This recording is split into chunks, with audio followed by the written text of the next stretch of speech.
विश्वाचा नाथ अखिल coat ब्रह्मांड चालक जिथे देहभान हरपून नाचतो त्याला कीर्तनाचा मंडप म्हणायचा. जगाचा मालक ज्या तुकोबारांच्या चरणावर मस्तक ठेवतो ती जागा कीर्तनाची ते व्यासपीठ नारदाचं. हे सामर्थ्याने लक्षात घे. मग हे आम्हाला कळावं एवढी पात्रता आमची व्हावी म्हणून जगाच्या मालकाकडे विनंती आहे, तुझं नामचिंतन मुखात साठवलं जावं. पण हा नामचिंतनाचा गोड अट्टहास आहे. तुम्ही मायबाप जमलायत, भाग्यवान आहे. तर त्याचं सामर्थ्य समजून घ्या आणि शाश्वत पद्धतीने त्याचा आनंद घ्या. पण आमच्या ज्ञानोबराय फार गोड चिंतन करतात. तरी मलाही विचार करावा असा वाटतो. ज्ञानियांचं ज्ञानी, योगियांचं योगी, तपस्वी जेव्हा हरी नामचिंतनाचा मार्ग सांगतात तेव्हा आम्हालाही वाटतं आम्ही दैवाचे दास पण हरिरायाचे आहोत तिथं योग्य आहेत बाबा. कारण सगळ्यात मोठी तपस्वी ज्ञानोबा आहे, सगळ्यात मोठे योगी ज्ञानोबा आहे, सगळ्यात मोठे ज्ञानी ज्ञानोबा आहे. ज्ञानोबारांचं कौतुक करायचं म्हटलं तर ते चालतही ज्ञानाचे प्रतिबिंब, साक्षात ज्ञानानं घेतलेला अवतार आणि ज्ञानाला फुटलेली वाचा म्हणजे ज्ञानोबा आहे. ज्ञानोबा आहे म्हणजे भगवंतापेक्षाही श्रेष्ठ ज्यांचं ज्ञान आहे त्यांना ज्ञानोबा आहे म्हणावं. बोलताना विचार करूनच बोलतो बरं का आम्ही. भगवंतापेक्षाही श्रेष्ठ ज्यांचं ज्ञान आहे 17व्या अध्यायामध्ये याची गणना आहे. हे सामर्थ्याने सिद्ध केलंय. भगवान श्रीकृष्णाने अर्जुनाला सात्विक दानाची व्याख्या सांगितली. सात्विक दान कशाला म्हणतात? जे दान देश काल पात्र पाहून दिलं जातं, कुठलाही उपकार न ठेवता दिलं जातं, तर दानम सात्विकम श्रुतम भगवान श्रीकृष्णाचं वर्णन आहे. याच वर्णनाचा निषेध करत ज्ञानोबरांनी ज्ञानेश्वरीमध्ये सांगितलं देवा चुकलास तू. कोण म्हणतंय? बोलत जा मायबाप. कोण म्हणताय चुकलंय? ज्ञानोबराय बोलत जा ना. मी काय तुमचं वाटोळ केलंय का? तुम्हाला माझे शब्द कळत नाहीयेत का? भाषा कळतीये ना? हा, माझ्या राग धरावा असं काही नाहीये. काय केलं का? मी तुमच्या बांधाला बांध आहे का? घराशेजारी घर आहे का? गावात तुमच्या पंचायत समितीत मी तुमच्या विरुद्ध उभा आहे का? तुमची मतं मी खाल्ली ती असं काही केलंय का? एवढं काय राग आहे तुमचा माझ्यावर? बोलत जा ना. आहे का तुमचा माझा काही संबंध आहे का? आष्टीकर तुमचा माझा काही संबंध आहे का? कुशल तोंड घेऊन नाही म्हणतो मग काय मरा आले का इतक्याला? अरे होय तरी म्हणा. मी का तुमच्या घरी जेवायला येणार आहे का? पण संबंध तरी आहे म्हणा ना. नातं असल्याशिवाय आले का दादा? हे नातं जरी रक्ताचं नसलं ना मायबाप, हे नातं भक्तीचं आहे. एखाद्या वेळेस रक्ताचं नातं दगा देईल पण हे भक्तीचं नातं दगा देणार नाही हा विश्वास व्यासपीठावर देते ते हे नातं आहे. आता टाळ्या सुद्धा निम्या अर्ध्यानेच वाजवल्या, पाठीमागच्यानी वाजवल्याच नाही. तरी निस्ता उपकार केला. दर घे दर घे दर दर आली आमच्या गावात दर घे. हा घे दर दर घे दर घे दर. दान करताय भिकाऱ्याला का उपकार करताय? तुमचा परमार्थ कसा माहितीये? 20,000 लोकांची पंगत एका पट्ट्यानं घातली. म्हणलं काय दानशूर व्यक्तिमत्व, काय मन मोठं, काय विशाल हृदय. 20,000 अहो महाराज 20,000 लोक खाऊ घातली. शेजारचा म्हणला ताई लय नका वरडू, त्यानं काय चांगल्या मनानं खाऊ नाही घातली. म्हणलं मग कशामुळे खाऊ घातली? ती मला इलेक्शन जवळ आलंय म्हणून गुतीवली ती. परमार्थ नाहीये रे. सात्विक दानाची व्याख्या कशी आहे? जे दान देश काल पात्र पाहून दिलं जातं, ज्याला गरज आहे त्याला दान करावं. मला वाईट या गोष्टीचं वाटतं महाराज. एखाद्या पंक्तीमध्ये एखादा गरीबाचा पोरगा बसला तर त्याला पटकन माणूस म्हणतो उठ साहेबाला बसू दे. माणूस काय म्हणतो त्या पोराला? उठ साहेबाला बसू दे. मला हे सांगायचं तुम्हाला, अरे त्याचं लेकरू आहे ना, ते माझ्या भगवंताचं स्वरूप आहे, ते माझ्या विष्णूचं स्वरूप आहे. हे सामर्थ्याने लक्षात घ्या. त्याला त्या पंक्तीची आवड आहे, त्याला त्या दानाची किंमत आहे, त्याला त्या जेवणाची तेवढी सामर्थ्याने गरज आहे. त्याला खाऊ घातलं तर जगाच्या मालकाला सुद्धा ढेकर येईल इतकी ताकद त्या लेकरामध्ये आहे हे समजून घ्या. आणि साहेबाला तुमच्याची गरज नाही रे. टाळ्या वाज वाटले तर वाजवीच झाली. कवाड बघताय का? शेजारचा वाजून पण अरे तुला कळलंय ना, तू वाजव ना. टाळी वाजवायला बी काय कोणचितपणा. खरं सांगू का, हे कलियुग आहे. इथं कोणीतरी कोणाचं तरी कौतुक करणं हेच फार मोठं कौतुक. कळतंय ना? कोणीच तरी कोणाचं तरी कौतुक करणं हेच फार मोठं कौतुक आहे. कारण कोणीच कोणाचं कौतुक करायला तयार नाही. भावकीतला जरी पोरगा असला, चांगल्या पोस्टने निघाला, त्याची चांगली पोस्ट निघाली आहे, चांगल्या पदावर उभा आहे, तरी भावकीत चांगलं म्हणेल असं निघाले असं. अरे बाबा त्याने कष्ट केलंय, रात्रंदिवस जागलाय, तो त्याचा अधिकार होता, ते त्याला मिळालंय. कौतुक करणं तोंड भरून, सांग ना जगाला ओरडून, अरे आमच्या भावकीतलाय, अरे आयुष्यभर त्यानं फार आत्मीयतेनं आयुष्य जगलं, त्याच्या आई बापानं लय कष्ट केलं, त्याच्या कष्टाचं फळ त्याच्या पोराच्या स्वरूपानं भेटलं. सांग ना तोंड उघडून जरा जगाला.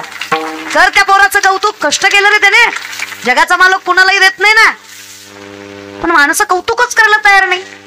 एखादी पोरगी चांगल्या पदावर गेली, एखादी पोरगी चांगल्या मार्क्सनं पास झाली, तर शेजारचीच बाई म्हणते हा लय गुणाची नाही. अगं बाई तुला कसं ग, असं नसतं ग माय.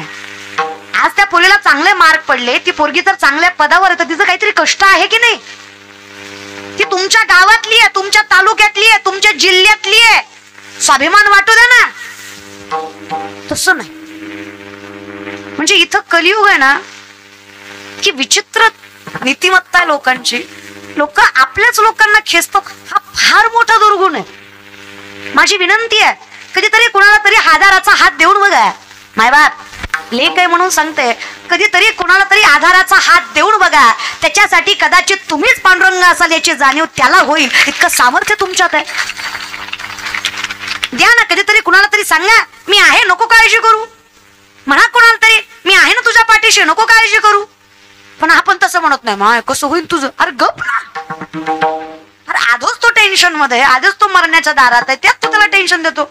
नाही खरं सांगा, कोरोनात जेवढी लोक मिली, रोगाने मिली, अर्धी तर बोलण्यानं मिली, 2-4 तर आपण मारली घर बसल्या पर्सनली. ते म्हणून चालता आम्ही कशी मारली, बिचारा पाहुणा पॉझिटिव्ह आला, धीर वाटावं म्हणून त्यानं तुम्हाला फोन केला. ते म्हणलं दादा पॉझिटिव्ह आलो. हाई कोण म्हणला बाबा पॉझिटिव्ह, अर्ध रिएक्शनच गेलं. ते लय बेकार असतं रे, कुत्र हल खात नाही, बायको जवळ येत नाही, पैशासाठी डॉक्टर नसलं तरी हाय म्हणतात रे, किडन्या काढून घेतात रे, दवाखान्यात जाण्यात मजा नाही रे, त्याच्यापेक्षा घरी मेलेलं बरं. सकाळी मेलं ती, खरं सांगा रोगानं मेलं का, ह्याच्या फोननं मेलं. मित्र म्हणते 2-3 वर्षात एकदा कोरोना आलाच पाहिजे. येऊ द्या, लोकांना त्याच्याशिवाय देवाची किंमतच कळणार नाही. करोडपती होता, करोडपती पॉझिटिव्ह निघाला, सख्खी बायको कुत्र्यासारखी भाकर टाकायची.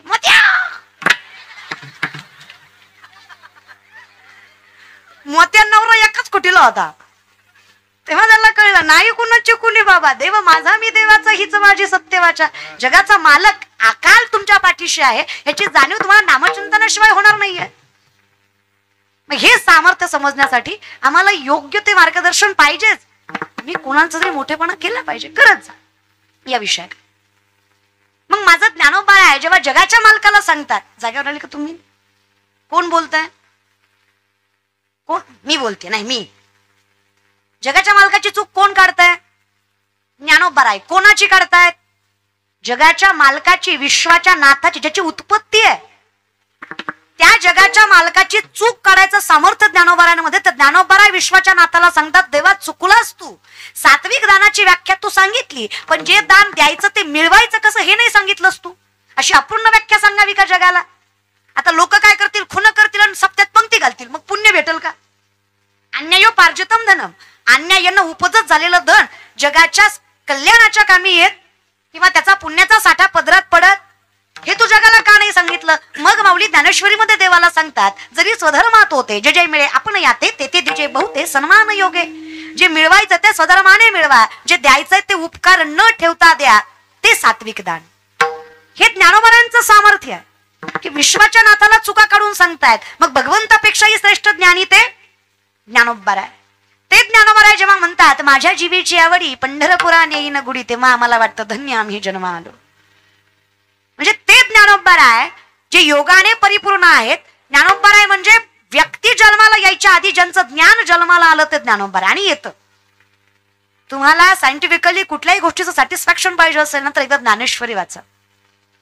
एमपीसी करताय, यूपीसी करताय, लॉ करताय, कॉमर्स करताय, आर्ट करताय, सायन्स करताय, BHMS करताय, कॉम्प्युटर, मेकॅनिकल, कुठली इंजिनिअरिंग करताय, कुठलीही पदवीमध्ये आहात, कुठल्याही पदवीधरावर आहात, राजकारण करताय, समाजकारण करताय, व्यापार करताय, शेती करताय, आयुष्यात काहीच करत नाही, काही हरकत नाही.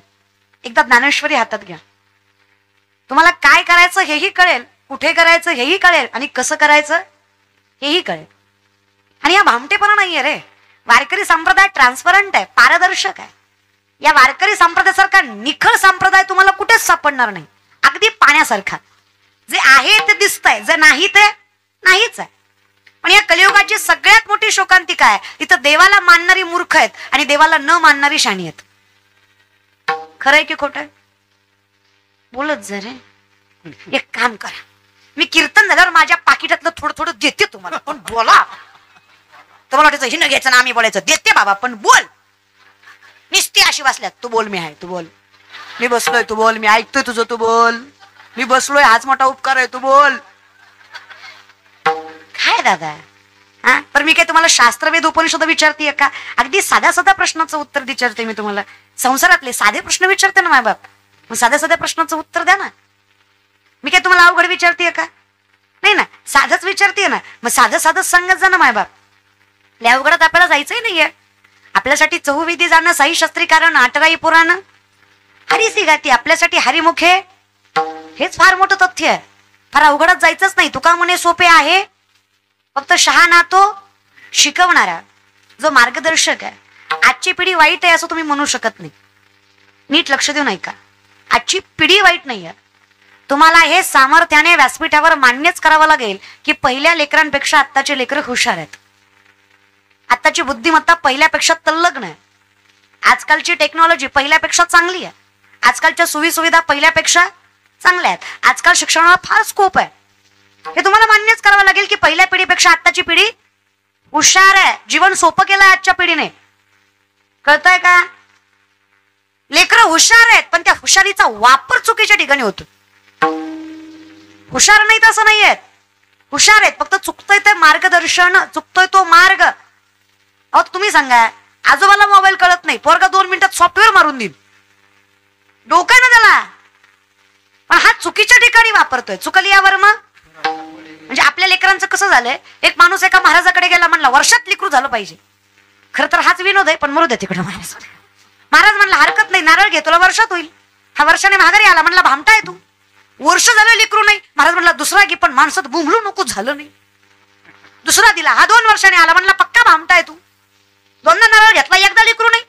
महाराज म्हणले आजपर्यंत माझा नारळ फसला नाही, तुझ्या बाबतीत 2दा फसला, तुझंच काहीतरी चुकतं. अचानक महाराजाला आठवलं. महाराज म्हणले का रे, जेवढी माणसं माझ्याकडे लेकरू मागाय आली सगळी बायको घेऊन आली, तू 2दा एकटा झाला, तुझी पत्नी कुठे आहे? ती म्हणला लग्न नाही झालं. तुम्हाला मी बरंच कळलं की रे. तुम्हीच सांगा आष्टीकर किती नारळ दिल्यावर लेकरू होईल? मी सांगते किती भजन केल्यावर देव भेटेल. भावे विना भक्ती, भक्ती विना बळे विना शक्ती, बोलू नये. भावे विना दैव नकळे निसंदेह, गुरुविना अनुभव भाव बळे आकडे, एरविना कळे करतरी आवळे, काही नलगे एका भावाची कारण, तुका म्हणे आन विठोबाची. काही लागत नाही, शुद्ध भाव लागतो रे, फक्त शुद्ध भाव लागतो. मी असंच कीर्तनात म्हणलं, एक माणूस घरी गेला, बायकोला म्हणला जेवायला वाढ. बायको म्हणली धनी वाढलं असतं पण घरात करायला काही नाही. ती म्हणलं मग आत्ताच कीर्तन ऐकून आलोय, ताईंनी सांगितलंय फक्त भाव लागतो, सगळं होतंय. तू फक्त चुली समोर बस आणि मनात भाव ठेव, बरोबर चूल पिटती. तू फक्त तिंबायला घे कणिक, बरोबर चपाती होती, फक्त मनात भाव ठेव. तू फक्त भाजी करायला घे, मनात भाव ठेव, भाजीचा बरोबर भाजी होती. बायको म्हणली मी एवढा सगळा भाव ठेवेपर्यंत तुम्हीच पोट भरलाय असा भाव ठेवा ना, म्हणजे माझा कुटाणा मिटल. हा भाव वेगळा, आम्ही सांगतोय तो भाव वेगळा. स्वार्थासाठी साधला तो भाव नाही. जिथं सगळं मीच करावं ही अपेक्षा आहे तो भाव आहे. माझ्या विठोबाचा कैसा प्रेम भाव, आपणची देव होय गुरु. जिथं जगाचा मालक सगळं सांभाळतो रे. बघा ना, कधी विचार केला